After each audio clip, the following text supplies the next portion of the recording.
안녕하세요 여러분, 세상들어보기입니다. 예, 오늘은 25년 7월 24일이고 목요일입니다. 자, 정신없는 꽃을 하나 골랐습니다. 자, 오늘은 북극 항로 이야기를 좀 다른 측면에서 좀 말씀을 드려볼까 합니다. 자, 해수부가 내려가는 것은 이제 확실해졌고, HMM이 그쪽에 부산에다가 본사를 건설하느냐 뭐 이런 이야기도 좀 나오고 있는 것 같아요. 그래서 이제는 많은 분들이 채널 계속 보시는 분들이라면은 이제 어느 정도 공감을 하시리라고 봅니다만은, 지금 전 세계에서 북극 항로를 이슈로 꺼내들고 뭐 기치를 내거른다 이렇게 하는 나라는 지금 우리나라가 유일해요. 뭐 여러 가지 측면에서 북극 항로에 관련된 이야기는 꾸준히 제기가 됐지만, 새롭게 등장한 대통령이 부서를 옮겨가면서까지 부산항의 어떤 거점으로서의 기능을 강화시키려고 노력한다는 거, 이거는 어떻게 보면은 약간의 명운을 걸었다, 그만큼 자신이 있다, 아니면 크게 베팅을 했다, 이렇게라도 표현할 수 있는 부분이에요. 자, 이것은 북극 항로는 곧 미국과 북한 간의 긴장 관계가 유지돼서 지금처럼 뭐 북한이 뭐 일본이나 남쪽에 대해서 또 어떻게 보면 공격적인 행태를 보이기도 하고, 또는 미국이 일본이나 한국 정부와 한국 군대와 더불어서 동해안에서 어떤 무력 시위를 하는 그런 경우, 또 거기에 맞불을 놓기 위해서 러시아 함대가 내려오는 경우, 그런 것들이 계속 지금 이게 여태까지 상황이잖아요. 그런 것들이 계속 이어진다면은 북극 항로는 고사하고 동해 항로도 못 만들어지는 것입니다. 그래서 이것은 이재명이 이야기하는 북극 항로라는 것은 지금 행동을 옮기고 있잖아요. 금년 말까지 해수부는 지금 뭐 빌딩, 부산 동구인가 거기 빌딩을 하나 임대를 했잖아요, 이미. 자, 어느 정도 확신이 있기 때문에 하는 것이라고 보고, 이런 확신은 미국과의 교감이 없이는 나올 수 없다. 또한 러시아와의 교감 없이는 나올 수 없다. 여기에 대해서 일본은 엄청나게 섭섭해한다. 아마 트럼프 일기의 아베였다면은 아마 또다시 한번 참지 않았을 것 같습니다. 그만큼 일본의 기간을 많이 주고 있고, 그것을 미국이 계속 누르고 있다고 저는 그렇게 봅니다. 자, 북한 문제가 해결돼야 되고, 북한과 종전선언을 하는 전제 조건은 트럼프가 자기 입으로 여러 번 이야기했지만 우크라이나의 종전이 선행이 먼저 돼야 됩니다. 그래야지 그 다음은 북한과의 종전이에요. 자, 그렇게 되면은 우크라이나 전쟁에 있어서는 러시아가 직접적인 당사자고, 한반도의 북쪽에 있어서는 상호 방위 조약으로 맺어진 큰 영향력을 행사하는 국가가 러시아예요. 자, 즉 미국과 러시아의 화해가 전제되지 않으면은 북극 항로가 아무리 값어치가 있더라도 무용지물이 되는 거예요. 자, 그런 것이 해소된다는 확신이 우리는 있다. 그래서 기치로 내걸었다. 이 뒤에는 푸틴도 숨어 있고 트럼프도 숨어 있다. 우리 언론의 보도 형태를 봤을 때는. 그러면서 지지하고 격려하고 있다. 이렇게밖에 볼 수 없는 거예요. 왜? 여기에는 엄밀하게 푸틴이 트럼프의 입장을 지지한다고 봅니다. 북극 항로가 개통이 됐을 때 미국은 직접적인 이익이라기보다는 자본 투자에 의한 이익, 그리고 전 세계의 어떤 리더십을 확보한다는 부분에서의 이익, 여기서 자본 투자라는 것은 그 북극 항로 자체 투자하는 것도 있지만 한국이랑 거점에 투자하는 것, 미국이 아직 우세를 가지고 있는 어떤 AI나 일부 분야의 기술적 기반을 어떤 생산으로 바꾸는, 전 세계의 에너지 표준을 바꾼과 동시에 그것을 생산에 있어서도 미국이 계속 주도권을 점할 수 있는 거점, 북극 항로의 또 거점, 한반도죠. 그에 대한 투자로서 자본 이익을 얻는 방법, 예, 그겁니다.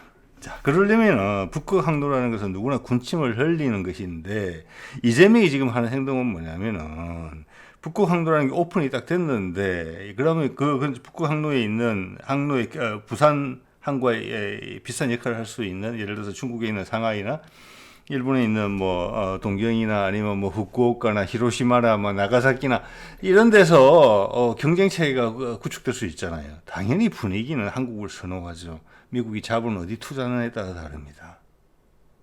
한반도에 투자할 가능성이 크죠. 생산력을 투자 대 효과비가 최고로 될 수 있는, 그리고 중국을 사다리 걷어차기를 할 수 있는 생산 능력을 보유할 수 있는 나라, 가격 경쟁력을 보유할 수 있는 지역, 한반도 특히 북쪽. 그래서 인천항은 북한의 신속한 개발을 위한 수출입 물동량을 해결하는 항구로 낙점될 것으로 보이고 북극 항로가 열릴 때는 다 됐어요. 왜냐하면 푸틴과 트럼프가 화해하면 북극 항로 열리는 거거든요.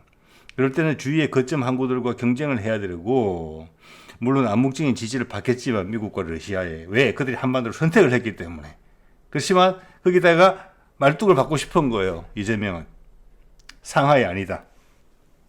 일본 항구들 아니다. 우리다. 그겁니다. 그에 대한 확신 없이 이렇게 움직일 수가 없는 것이죠. 예, 이거는 너무나 당연한 설명이거든요. 그런데 우리 언론이 이만큼을 모르겠느냐? 언론사에 있는 똑똑한 기자 양반들이 안다고 봅니다. 그렇지만 이렇게 정리해서 말을 못하는 거죠. 이 정도 선이 되면 이건 피해간다라고 밖에는 볼 수 없는 거예요. 간접적인 것밖에는 못한다. 그렇지만 내용은 다 알고 있다. 그런데 지금 시점은 어떤 시점이냐? 그것을 말하고 자하는 의혹이 있는 것과 숨겨야 되겠다. 과거의 관성에 기대 있는 것은 그 둘의 차이가 극명하게 크게 벌어지는 그런 시대에 도달했다. 그것이 언론사들이 누가 용기를 내서 나서서 국민들한테 그런 메시지를 전하는가. 그걸로서 언론사들의 서열이 다시 정리될 것이라고 봅니다. 네. 자, 세상 돌아보기는 단지 아는 게 아니라 느낌으로 아는 게 아니라 그것을 설명하고 주창해야 된다고 생각합니다. 왜? 나라가 다 움직이고 국민이 다 움직여야 되고 세상이 그게 딸려 들어와야 되거든요. 나는 알고 있는데 나도 알고 있었어. 이것과 말을 하고 동의를 구하는 것은 천지차이의 시간이 다가오고 있다. 이런 말씀 드리고자 합니다. 자, 오늘 것의 계기가 된 것은 이런 겁니다. 이거 뭐 이분한테 신뢰가 들까봐 가렸습니다. 예, 부산 연구원, 각 대도시마다 이런 연구원들은 다 있죠. 거기서 분석했다 이런 내용인데 미중너가 노리는 북극항로 이건 동감입니다. 결국 성자는 부산, 이 내용은 보지 않았습니다. 이것입니다, 여러분. 이재명이 부산에다가 투자를 하는 것은. 네. 지금 뭐 알다시피 러시아도 한반도를 선택을 했어요. 대륙 세력과 해양 세력이 만나는 그 중간 교량으로서. 중국은 아니고 일본도 아닙니다. 거기서 배제된 거예요. 예. 거기서 우리가 맞불을 놓고 있는 거고 얼굴마담으로 나서고 있는 거예요. 대통령이 등장하면서 북극항로 이야기를 실제 실현 가능한 것으로 말을 할 뿐만 아니라 행동으로 옮기고 있는 건 우리나라밖에 없다고 봅니다. 이것은 푸틴과 트럼프의 지지가 없이는 불가능한 일이다. 왜? 중국을 누를 수 있고 미국은 기존의 지위를 어느 정도 유지할 수 있으면서 우아하게 다극화된 세상에서의 중요한 극으로서 존재할 수 있는 것이니까. 자, 여기서는 일본과 중국이 엄청나게 슬퍼질 수가 있다. 그 둘이 손을 잡을 수도 있다. 이런 부분이 있지만 그 점은 미국이 인지하고 있다고 봅니다. 일본의 안위는 미국이 중요하지 않는 것으로 봐집니다. 그리고 시진핑의 지금 여러 가지 간접적인 신호들을 봤을 때 시진핑의 권력은 흔들리고 있는 것으로 보입니다. 예, 그래서 큰 지금 물결이 치고 있다. 구름이 밀려오면서 천둥 번개가 치고 있는 상황이 계속 이어지고 있다. 그리고 금년은 거기에 대해서 어떤 선을 긋는 이제 결말을 어느 정도 보는 마무리 단계로 들어가는 큰 행동들이 시작되는 그런 단계가 아닌가. 자, 미중러가 다 노린다. 거기서 부산이 이기겠다는 것이죠. 예. 자, 그런 관점에서 부산에 해수부가 옮겨가는 것이고 ACMM 본사가 내려가는 것입니다. 예. 자, 오늘도 이제 대문 사진을 K-팝 대문 헌터스로 뽑았는데 어제 제가 K-팝 대문 헌터스의 감독인 매기 강 이야기를 하면서 제가 드리고 싶었던 말씀에 대해 빠뜨리고 안 드린 말씀이 있었습니다. 그걸 오늘 꼭 드리고 싶습니다. 이 내용입니다. 여러분 잘 안 보이시죠? 이게 뭐냐면은 K-팝 캐대헌의 마지막에 기존에 우리가 가지고 있던 틀, 선악을 구별하는 틀, 그 선과 악을 구별하는 선을 방벽을 지켜주는 게 그 무당들의 후예인 그 여자 아이돌들이었다. 그렇지만 그 리더가 이미 자기도 어떤 마귀의 흔적이 남아 있는 네. 그래서 혼란이 있는, 그래서 마귀들이 스물스물 나오기 시작하는, 그래서 기존의 틀이 붕괴되는 어떤 큰 위기를 맞는 이런 상황, 전형적인 상황이죠. 그걸 다시 영웅들이 등장해가지고 다시 내가 반쯤 섞여 있는 나의 이 의문점을 깨끗이 해소하고 나는 순백으로 다시 돌아가고 철통 같은 이 방벽을 다시 쌓는 이런 죄송합니다. 천편일률적인 결론을 만든 게 아니에요. 매기강은. 캐대헌은 어떻게 했습니까? 해체 모여 새로 가자. 지금까지의 방벽, 우리가 그렇게 힘써서 지켜왔던 방벽이 우리 전체를 포용하지 못한다. 오늘 세상에. 나는 나다. 나는 마귀의 피가 흐르고 있다. 그렇지만 이쪽 편에 서 있다. 자, 그런 이야기를 하는 장면이 되죠. 판짜기를 새로 해야 된다. 그래서 어제 제가 많은 시간을 들여서 거기에 대한 설명을 나름 드린 바가 있습니다. 자, 우리가 새로 판을 만들 거야. 훨씬 포용력이 있는, 선악을 구별하지 않는, 또는 선악의 기준이 달라지는 새로운 틀을 만든다 이거죠. 자, 그래서 도선 이야기도 하고 그랬는데 그 장면에서 이 장면이 나왔어요. 저 멀리 새로운 판. 자, 그것이 기존의 선악을 가르는 그 기준. 우리 정치 상황으로 이야기를 하자면 좌파 우파 또 보수 진보, 그 개념이 수명이 과연 얼마나 됐습니까? 벌써 용도 폐기 수준에 들어갔지요. 그것을 캐대헌의 매기강이 이야기를 하고 있는 것입니다. 그러면서 기존에 우리가 갖고 있던 수많은 칠머리들이 목숨을 바치고 또 옳다고 학교에서 교육을 받고 있던 그 틀이 붕괴되고 있고 그 선봉에 우리가 서 있는 거죠. 우리만 그런 게 아니라 전 세계가 그런 거예요. 냉전 체제 속에서 흑백 논리를 가지고 편가르기를 하면서 사실은 그 경계에 국한받지 않고 구애받지 않고 자신의 이익을 취하던 어떤 지배 집단이 있었죠. 자, 그것을 포함시켜서 판을 새로 짜겠다 이런 이야기를 하고 있는 것이에요. 네, 그래서 의미가 있다고 제가 말씀을 드린 건데, 자, 판짜기를 새로 한다. 소위 말하는 혼문이죠. 혼문이 그 가로막는 선악을. 그래서 혼문은 문이에요. 문이 문문자예요, 한자로. 혼은 홀령할 때 혼자고. 그러면서 저 멀리 비스듬히 희미하게 오른쪽에 보이는 것 같은 일본의 신사에 있는 도리라는 출입문. 저는 이거 딱 첫인상을 봤을 때 우리나라 건 아니라고 생각을 했습니다. 도리가 바로 생각이 났습니다. 기둥이 너무 길었거든요. 이건 물 위에 떠 있는 도리를 연상을 시켜요. 조수간만의 차가 있기 때문에 다리가 길어야 되겠죠. 바로 이게 오른쪽에 그림 속에 있는 게 제가 넣어놓은 게 히로시마에 있는 상당히 일본에서 유명한 도리라고 합니다. 아마 물이 빠지면 높이가 더 높아지겠죠. 이것을 언뜻 보여줬어요. 혼문의 판을 새로 짠다고 이야기하면서.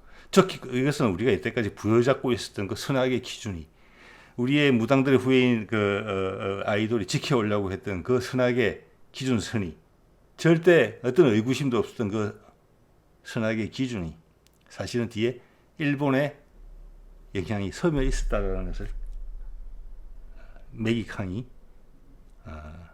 이야기하고 싶어서 슬쩍 넣었다고 생각합니다. 예, 이것은 지금 시대 상황하고 연계가 되어 있다고 봐요. 네. 자, 그래서 이 말씀을 꼭 전해드리고 싶었습니다. 이제 채널에서 계속 해오던 이야기죠. 이시바와 기시다가 한국의 내란 사건에 충분히 개입을 했다. 그래서 미국에 저항하려고 했다. 이런 부분이 분명히 있는 것이고, 그 과정에서 아베가 사라졌고 기시다와 이시바는 밟혔다. 왜? 트럼프가 지난번에 경험해봤기 때문에. 트럼프 일기에서. 그래서 한반도에서 북한과의 관계 개선을 위해서는 일본을 눌러야 된다는 것은 미국의 전제 조건입니다. 그렇죠. 그렇기 때문에 러시아는 또 도외시하는 것입니다. 일본을 당연히. 그런 본질적인 애로사항을 가지고 있는 섬나라이기 때문에. 그래서 일본은 더더욱 붕괴하게 화가 나겠지만은 지금은 화풀이를 할 수 있을 정도의 힘도 가지지 못한 상태로 된 것입니다. 자, 이 정도 말씀을 드릴게요. 어떤 취지인지는 아시겠죠? 그래서 매기강이 제가 이름이 강마고일 가능성이 크다라고 했는데 대단한 일을 해준 것 같습니다. 자, 이런 것들이 있죠. 지금 위에 보면 트럼프가 원하는 합의 못하면 8월 1일 관세. 그래서 오늘 재무장관하고 협의하는데 몇 시간 앞두고 급한 일이 있어서 발을 뺐다. 이러면서 우리 긴장감을 지금 부추기는 그런 일부 언론 보도들이 있어요. 기자들 알고 있다고 봅니다. 말을 안 하면서 이런 걸로 조회수하고 긴장 조성하고 또 어디 전쟁 날 것 같다 이런 거는 같은 류의 기사예요. 밑에도 보면은 관세 폭탄까지 3주 본게임 시작 랜딩 정착했다. 여기서 지금 북극 항로권만 쭉 살펴보건데 거기에 미국의 이해관계가 있기 때문에 그러는 거예요. 그러면 우리는 지금 트럼프가 상호 관세 협의를 하고 협상을 하고 있는 그 어떤 국가들보다 우리는 특혜를 받을 가능성이 크고 형식적으로 우리한테도 관세를 물 수 있어요. 그렇지만 다른 주변 국가들에 비해서 절대 나쁜 조건을 받지는 않을 거예요. 그렇지만 돌이키면 더 큰 혜택이 우리한테 떨어진다. 여기서 우리의 한반도 인심을 잃을 까닭이 전혀 없는 트럼프의 입장이에요. 북극 항로만 놓고 보더라도.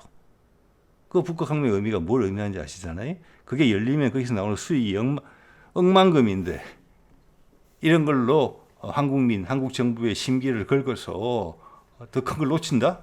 그런 우를 범하겠습니까? 아니지요. 자, 그리고 기존에 이제 밀려나가는 세력들이죠. 밀려나가는 세력들. 우리한테다가 선악의 기준을 정해줬던 사람들이죠. 매기, 강, 캐대, 헌의 입장에서 보면. 그들도 이런 적나라한 모습, 부끄러운 모습들 노출했어요. 모스탄, 성이 단씨더라고요. 보니까 단현명인가 한국 이름이 왔죠. 기독교 세력입니다. 교회에서 초청했죠. 서울시도 관여했죠. 뭐라고 그랬습니까? 가짜뉴스의 증거가 뭐냐고 물었더니 간증이 쌓였다. 증거는 없다는 뜻입니다. 하나님의 계시를 받았다는 것입니다. 예. 그러면 그들의 하나님은 순수한 사람들인데 지금 우리나라의 개신교에서는 지금 봐서는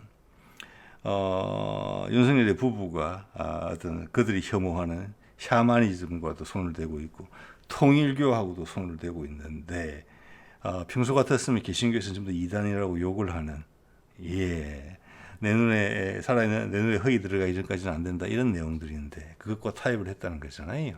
그 기득권 세력이라는 것입니다. 모스탄이 그것을 정점을 찍어줬다고 봐요. 간증이 쌓였다. 자기들만 믿는 거라는 거죠.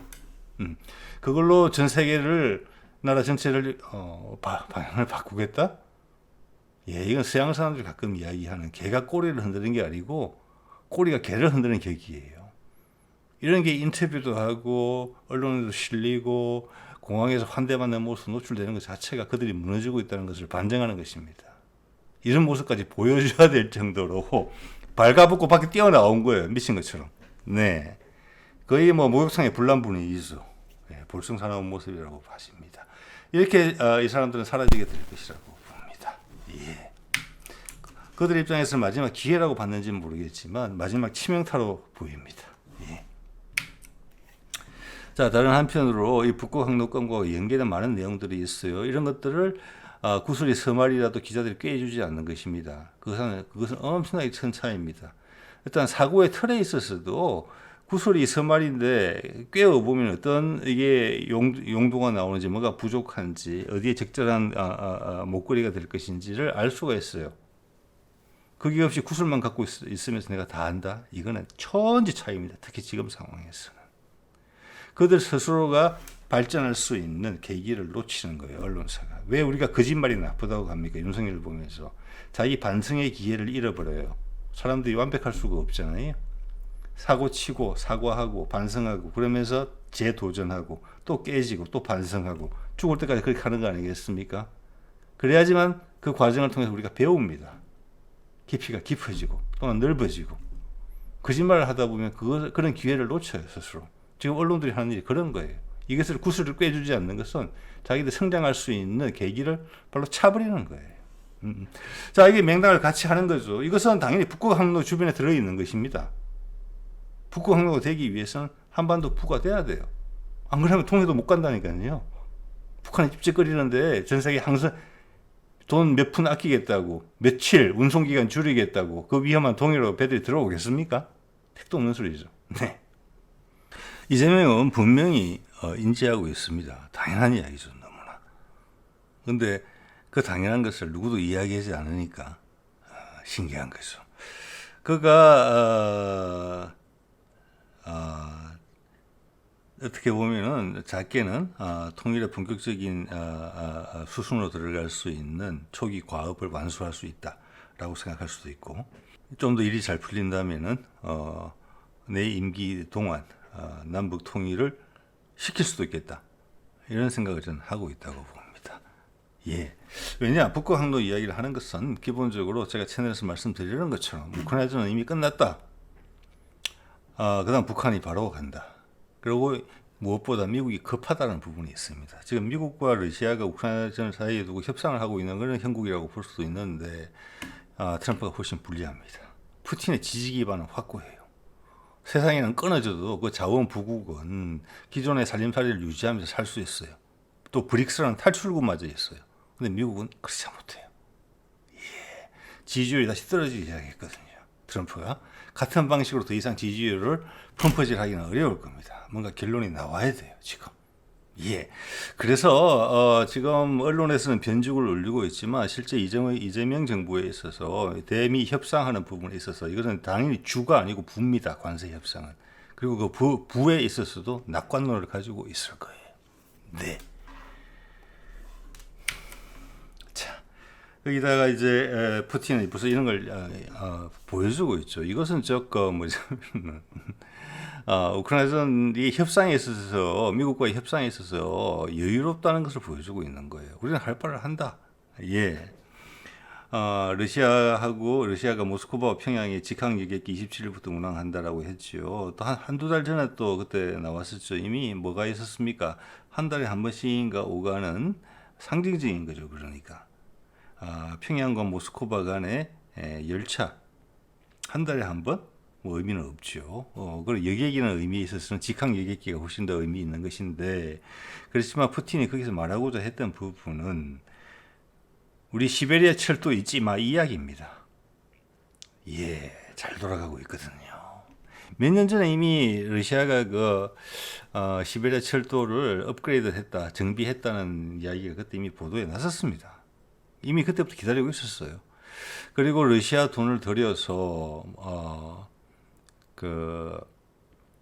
연해주에서 아마 나진 정도까지 그렇게 긴 구간은 아닙니다만은 우리가 지금 하고 있는 동해안 철도로 연결이 되면은 아마 이제 시베리아 철도랑 먼저 연계가 되는 것이 동해안 철도가 될 것이고, 그 밑으로 아마 천연가스 파이프라인 정도가 같이 올 것으로 봐지는데, 그것에 북한의 상층부 가장 북쪽에 있는 라진하고 러시아 쪽을 이미 연결시켜 놨다라는 그런 의미가 상당히 큰 거거든요. 이거는 이어질 거다. 그 단초를 짧은 구간이지만 러시아가 돈을 들여서 했다. 예, 그거는 이미 재작년에 한 일이고요. 아마 북한과 러시아 간의 상호방위조약 체결하기 전에 이미 한 것이에요. 남쪽에서는 거진까지 동해 북부선을 연장하겠다고 하는 그 타이밍에 맞춰서 같이 된 거로 봐진단 말이에요. 자, 그러자 상호방위조약을 체결하면서는 몇 달 전에 아까 말씀드린 것처럼 시베리아 철도가 살아있다. 이어만 주면 된다. 남쪽도 준비하고 있다. 자, 이것이 다 스토리인 것입니다. 수많은 거품을 다 걷어내고 그 밑에 본질을 흐르는 중요한 보도들이죠. 또 그 밑에 북한 등 연결도로 건설 공식 언거 모든 걸 다 하겠다는 거예요. 이게 더하기 북극항로 우리가 이야기하고 있잖아요. 북극항로는 준비할 게 별로 없어요. 왜냐하면 부산이 기점이 될 거잖아요.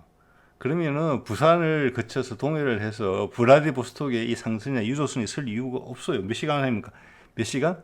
하루 이틀이면 가는 거리니까. 그리고 그 북극을 따라 돌아가는데 거기는 러시아 쪽에서는 쓸만한 도시도 없어요. 항구도 그냥 돌아가는 거예요.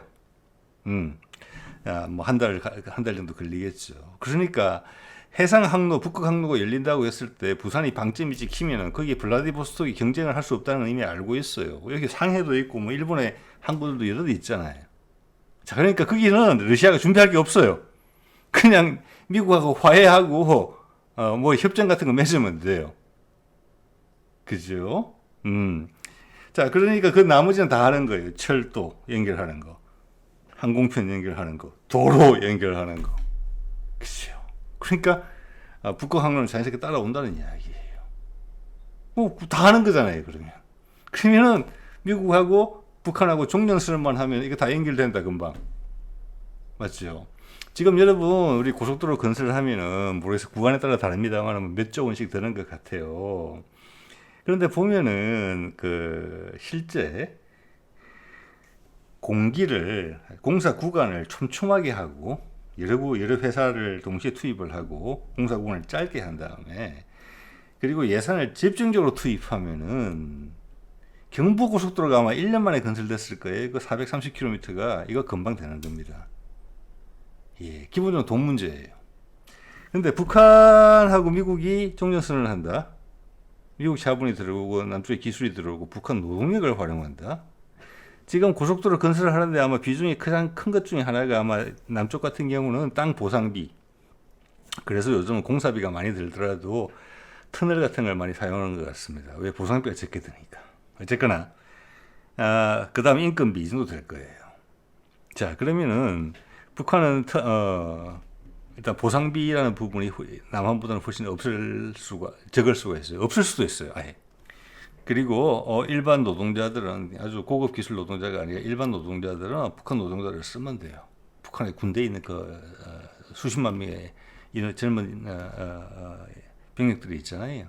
자, 그러면 예전에도 그런 생각 제가 종종 하는데 예를 들어서 200km의 고속도로를 건설한다. 우리나라 돈으로 예를 들어서 뭐 한 3, 4조 원이 든다. 그게 북한에서 제가 좀 전에 말씀드린 그런 구도로서 건설을 한다 그러면은 비용이 얼마나 들까? 저는 우리의 한 20%, 30%밖에 안 된다고 생각합니다. 자, 이 말은 우리는 예를 들어서 5년, 7년 걸릴 공사가 북한은 1년이면 된다는 겁니다. 조금 더 신경 쓰면은 1년에 몇 개의 투자만 충분히 들어온다면 1년에 몇백 킬로까지 건설할 수 있다는 거예요. 아까 말씀드렸죠. 우리도 430km 경부고속도로 1년 만에 건설했다고. 자, 몇 년이면은 북한 전역에 핵심적인 부분을 고속도로 다 깔 수 있어요. 철도도. 그리고 러시아가 그 신호를 다 보여주잖아요. 항만은 인천항을 쓰면 된다니까요. 그리고 들어오는 외국 기술자들의 정주 공간은 지금 인천시에서 준비하고 있는 거잖아요.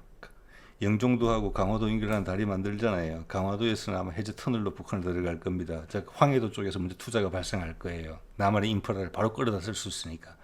전기는 걱정할 필요 없죠. 예. 고압선, 철탑 몇 개 세우면 개성은 바로 해결됩니다. 도로 좀 연결하고 철도는 이미 있는 것이고 그럼 인천항 물류 바로 이용하면 돼요. 외국인들은 기술자들은 투자자들은 송도나 청라지구에 지내면 돼요. 출퇴근하면 돼요. 자, 그러면 몇 년 만에 인프라가 다 구축되는 것이죠. 네. 자, 이런 것을 봤을 때 트럼프가 푸틴과의 협상에서 절대 우위를 점하고 있지 못하다. 이런 거예요. 푸틴은 하든지 말든지 뭐 어차피 필요한 거 한다. 자, 그리고 강력한 신호는 이거죠. 우크라이나 전쟁 후 첫 젤렌스키 반대 시위 수천 명의 거리로 외 전쟁 중인 나라에서 반 젤렌스키 시위가 있다. 이거는 이 희한하게 제목을 뽑았다고 생각합니다. 가자 전쟁을 치르고 있던 이스라엘에서도 반 네타냐후 시위가 계속 있었어요. 그리고 젤렌스키 반대하는 시위 계속 있었어요. 뜬금없이 새삼스러운 것처럼 이렇게 쓰는 거죠. 이거는 이제 그 뒤에 행간을 읽으면 돼요. 이런 것을 보도를 해야 될 입장이 됐다는 것밖에는 설명이 안 돼요. 즉 지금 미국이 뭐 무기 해줄게 어떻게 해서 이야기 해줬지만 뭐 유럽 돈으로 해줄게. 유럽이 돈 대좀 내게 해줄게 이런 식으로 빠져나갔죠. 유럽도 지원하지 않습니다. 지난번 나토 유럽 정상회의 이후로 젤렌스키는 혼자 버티고 있는 거예요. 예. 이거 뭐 미국의 도움도 없습니다. 이제 끝날 판이 다 돼가는 거예요. 그래서 밑에 기사처럼 젤렌스키를 제압하기 위해서 푸틴이 힘을 쓰는 겁니다. 무리하지 않는 선에서 이거 종점을 거의 향해 가고 있어요. 자, 여기서 협상을 한다 그러면 제 입장에서 젤렌스키의 협상 카드는 뭐냐면은 나와 내 가족의 안전을 보호해달라. 이 정도 선이라고 저는 생각을 합니다. 이거 거의 다 됐다고 봐요. 왜냐하면 아까도 말씀드렸지만 트럼프가 더 급해요. 자, 8월 1일로 시한을 못 박았는데 그것을 다시 연기하기는 제가 어렵다고 보거든요, 지금. 예. 그래서 이 시간이 생각보다 되게 짧을 수가 있다. 제가 언뜻 제대로 본 건지는 모르겠습니다만은 이재명의 그 뭐 국민과의 대화인가요? 타운홀 미팅인가? 원래 부산에서 하기로 했는데 지금 수해 때문에 연기가 됐죠. 18일 하기로 했었는데 그게 지금 25일 이야기가 언뜻 본 것 같아요. 그거 상당히 중요한 거라고 생각합니다. 예. 정치적으로도 중요하죠. 이미 부산 경남이 국민의힘 지지에서 영원히 돌아설 수 있게 만드는 계기가 되거든요. 엄청나게 치밀하게 움직이고 있습니다. 그러면 대구 경북만 남았죠. 그러다 보면 어떻게 되냐면 상당한 중압감이 느껴져요. 남쪽이 이때까지 같이 있던 동병상련을 같이 겪어왔던 부산 경남이 PK가 돌아선다는 것은 그 자체가 무게가 돼서 눌러요. 대구 경북을. 예. 자, 이것은 이런 식으로 교통 정리가 되고 있죠. 그래서 소위 보수계 인사들도 지금 영입을 해서 큰 무리가 없는 선에서 활용해서 쓰고 있는 겁니다. 왜? 그것은 아까 캐대헌의 매기 강의하는 거랑 똑같아요. 새로운 기준을 만들 거예요. 이제 진영 논리가 아니에요. 새로운 판을 짜는 거예요. 정치권에서는 그렇게 하는 겁니다. 문학계에서는 그렇게 하는 겁니다. 학계에서는 새로운 말을 만들어야 될 거예요. 종교계에서는 새로운 생존 전략을 펼쳐야 될 겁니다. 어떻게 이걸 다 안을 수 있는 것인지. 부처님의 말씀을 가지고 하나님의 말씀을 가지고 새 판에 맞게 새로운 것을 제시해야 될 거예요. 그러지 않으면 그들 존재 위협을 받게 될 것입니다. 자, 그것을 거꾸로 이야기하면은 종교의 시작에 불교와 기독교 시작의 순수함으로 돌아가는 거예요. 그러면 해결될 거예요. 그러다 보면 아이디어 나올 거예요. 자, 제가 트럼프가 처한 입장을 말씀드릴게요. 이게 이제 이번 달에 나온 이번 7월 4일에서 7월 10일 사이에 조사한 거예요. 이게 한 달에 한 번씩 나오죠. 모닝 컨설터. 트럼프 지지율이 44%예요. 지난달에 50%였습니다. 그 전에 44%였어요. 자, 그때 50%가 됐을 때 어떻게 했습니까? LA에서 폭동을 거의 유발시키다시피 해서 상처를 막 헤집으면서 뭐 주방위군 투입하고 그 가운데서 캘리포니아 주지사를 배제시키고 또한 불법 체류단이 많은 지역에다가 약간 주방위군을 공격적으로 투입하는 이런 모습을 보임으로 해서 미국의 소위 보수층의 지지세를 한껏 끌어모았거든요. 예, 그 불법 이민자 문제. 그때 제가 말씀드렸습니다. 목적성을 가지고 있는 것이라고. 과하게 했거든요. 그래서 그때 50% 올렸어요. 자, 한 달 지나서 다시 44%로 빠졌거든요. 여기에서 다시 그런 작전을 쓴다? 제가 트럼프가 그만큼 멍청한 사람 아니라고 봅니다. 트럼프는 윤석열 아니에요. 예. 이것은 유효기간이 지금 지나고 있는 거예요. 원래는 한 6월달, 7월, 6월달 정도까지 우크라이나전 마무리 지으려고 했을 겁니다. 근데 지금은 그 목표가 금년 내 정도로 좀 연기가 됐다고 보고 여기서 에이펙 회담이 상당히 중요한 기점이 될 거라고 봐요. 지금 젤렌스키가 지금 하는 거 봤을 때는 젤렌스키는 끝날 때 됐거든요. 연합뉴스에서 반 젤렌스키 시위가 있다라고 이제 보도하기 시작한 것 자체가. 자, 그러면 우리는 에이펙 회담 신경 엄청 쓰고 있죠. 그리고 부산에 옮기죠. 금년 말까지 다. 예, 여기서 우리는 말뚝을 박는 겁니다. 일본 쳐다보시도 쳐다볼 고개를 들 힘도 없고 중국 내부 단돌이 하기에도 정신이 없는 상황이십니다. 우리는 그래도 말뚝을 박는 겁니다. 그게 제가 보기에 이재명 스타일인 것 같아요. 우리가 판을 짜주는 거예요. 자, 그런 상황에서 지금 미국에 가서 상호관세 협상하는 우리 대표단에 대해서 우리 이재명 정부의 핵심 세력들이 크게 걱정을 하고 있겠느냐, 저는 아니라고 봅니다. 예. 자, 여기 보면은, 그래서 지금 이것을 지지율이 지금 40% 이하로 내려가게 되면 힘들어지는 겁니다. 미국 기준에서는. 지난번에도 말씀드렸지만, 바이든 때 36%까지 내려갔던 적이 있었어요, 초기에. 그랬더니 민주당 내부에서 탄핵시켜야 된다는 이야기가 나왔습니다. 즉, 40% 이하로 내려가면 힘들어요. 여기서 이것을 다시 지난번처럼 라이엇 비슷하게 폭동을 사주하는 모양새를 보이고 또 뭐 불법 이민 문제를 크게 까발리는 거 이거 두 번 쓴다는 것은 윤석열 방식이에요. 트럼프 그러지 않습니다. 그래서 시간이 별로 없다는 것입니다. 푸틴 그거 알고 있지요. 예. 자, 여기서 이번에 새로 진입한 인물이 이재명이 처음으로 진입을 했는데 59%가 나왔어요. 지금 전 세계 20몇 개국인데 모디 다음에 2등이에요. 59% 지지율. 국내 지지율보다는 좀 적게 나오고 있죠. 62, 63 이런 거 이렇게 나오는 것으로 알고 있습니다.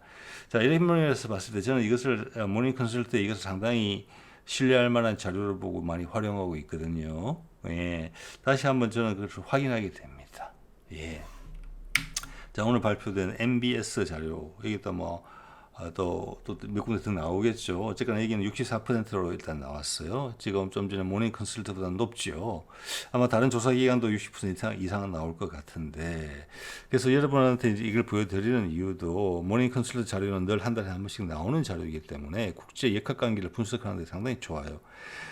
이시바의 지금 지지율은 20% 선이고, 꼴찌 앞잡이 정도 돼요. 꼴찌 바로 위에가 마크롱이에요. 17, 18% 정도 돼요. 근데 대통령을 수행하고 있거든요. 예. 자, 유럽이 어떻게 썩어가고 있는지 여러분 아시면 돼요.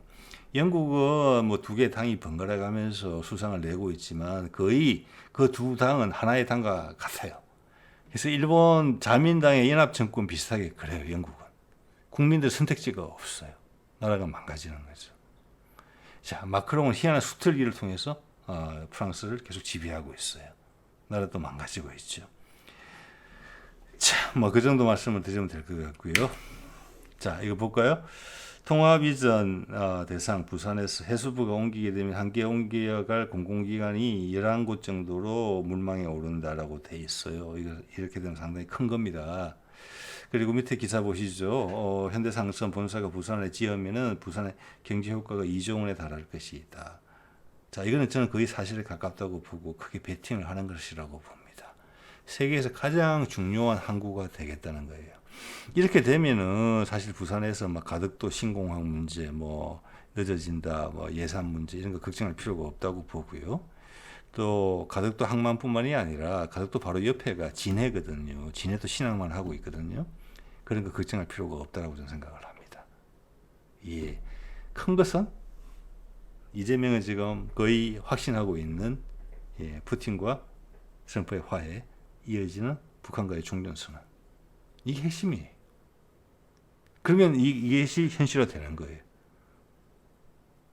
자, 여기에 대해서도 사람들이 놀라겠지만 남북을 연결하는 푸틴이 지금 다 가르쳐 주잖아요. 도로도 연결해, 항공편도 연결해, 북한하고 철길도 연결해. 북극항로는 그냥 당연히 되는 것이고, 그렇죠?